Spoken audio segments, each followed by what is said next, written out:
Eto na nga mga chong, marami tayong basketball updates. Gilas Pilipinas kontra sa kupunan ni Dwight Howard tune-up game. Libre pa ang panonood sa game venue. Sad news para sa Barangay Ginebra, 2 players ang magre-retiro na matapos ang pagkakabigo ng Barangay Ginebra sa kanilang naging kampanya sa nakalipas na All-Filipino Conference. Ay expected nga na magkakaroon ng malaking pagbabago sa kupunan ni Coach Tim Cone. Ayon nga sa mga source ay meron ng mga inaayos ng trades ang Barangay Ginebra para sa plano ni Al Francis Chua na palakasing muli ang kanyang kupunan. At kung may mga players na madadagdag ay kailangang magbawas ng Barangay Ginebra, lalo na't magbabalik na si Justin Brownlee, Jamie Malonzo at Jeremiah Gray. May ilang mga players nga ang gagawin trade asset, pero ayon sa ating mga trusted source ay 2 players nga ni Coach Tim Cone ang nakatakda ng magretiro. Unang-una nga dyan ay itong si Jared Dillinger. Itong ang si Jared Dillinger mga chong ay hindi na nagagamit talaga ni Coach Tim Cone. Simula nga na makuha ito ng Barangay Ginebra sa unrestricted free agency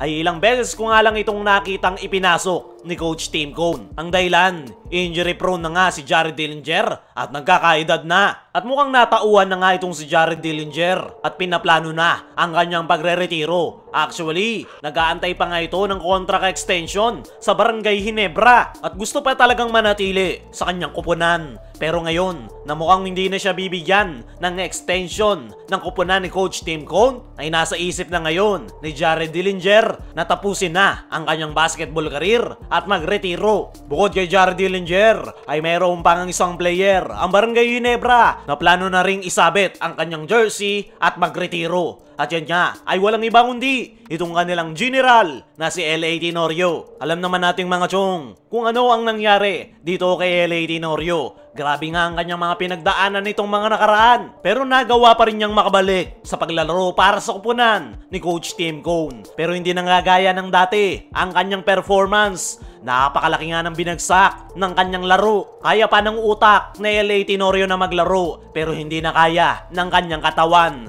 Kasalukuyan ng 39 years old itong si L.A. Tenorio at magkwa-40 na sa July 9. At ayon nga sa mga source ay sa July 9, birthday ni L.A. Tenorio, iaanunsyo ang kanyang formal na pagre-retiro sa basketball. Dahil gusto na nga nito mag-focus sa kanyang pamilya. Pero meron ngang ino-offer ang San Miguel Corporation para kay L.A. Tenorio. Lalong-lalo na ang Barangay Ginebra bilang parte ng coaching staff ni Coach Tim Cone. Gustong-gusto nga ni Coach Tim na manatili itong si L.A. Tenorio sa Barangay Ginebra. Dahil aminado si Coach Tim na iilang players lang ang kanyang nahawakan na napakataas ng basketball IQ. At isang araw dyan, itong si L.A. Tenorio. At para manatili itong si L.A. Tenorio sa Barangay Ginebra, ay gusto ni Coach Tim na maging parte ito ng Barangay Ginebra coaching staff. Dahil naniniwala si Coach Tim na malaki pa rin ang may tutulong ni L.A. Tenorio kahit hindi na ito naglalaro para sa kanyang kupunan. Para sa akin mga chong ay napakalaking sayang nitong si L.A. Tenorio.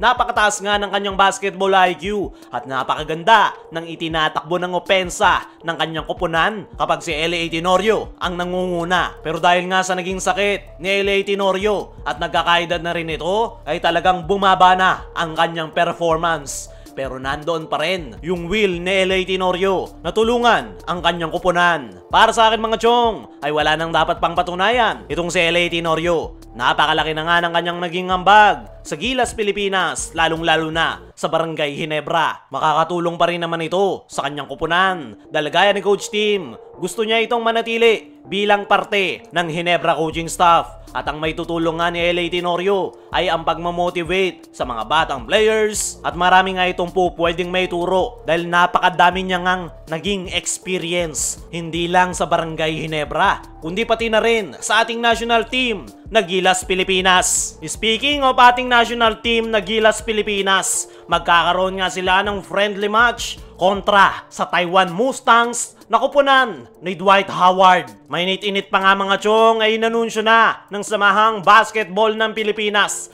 na magkakaroon ng friendly match ang ating national team na Gilas Pilipinas this upcoming June 24 kontra Taiwan Mustangs bilang preparation ng ating national team sa paparating na Olympic qualifying tournament na gaganapin sa Latvia. Ang magandang balita nga mga chong, bukod sa makakalaban ng Gilas Pilipinas, ang koponan ni Dwight Howard na Taiwan Mustangs ay libre nga lang ang panonood sa loob ng game venue. Gaganapin yan sa June 24, 6 PM sa Phil Sports Arena. Napakagandang balita nga yan para sa Gilas Pilipinas, lalong-lalo na sa Gilas Pilipinas fans, dahil may chance nga na mapanood nyo ng libre itong former NBA player na si Dwight Howard, dahil ang kuponan niya nga na Taiwan Mustangs ang haharapin ng ating national team. Magandang tune-up game rin yan para sa Gilas Pilipinas, dahil dyan nga masusubukan ang kuponan ni Coach Tim Cone kung kaya ba nilang makasabay sa European teams. Expected nga mga chong na mapupuno ang game venue, dahil unang-una,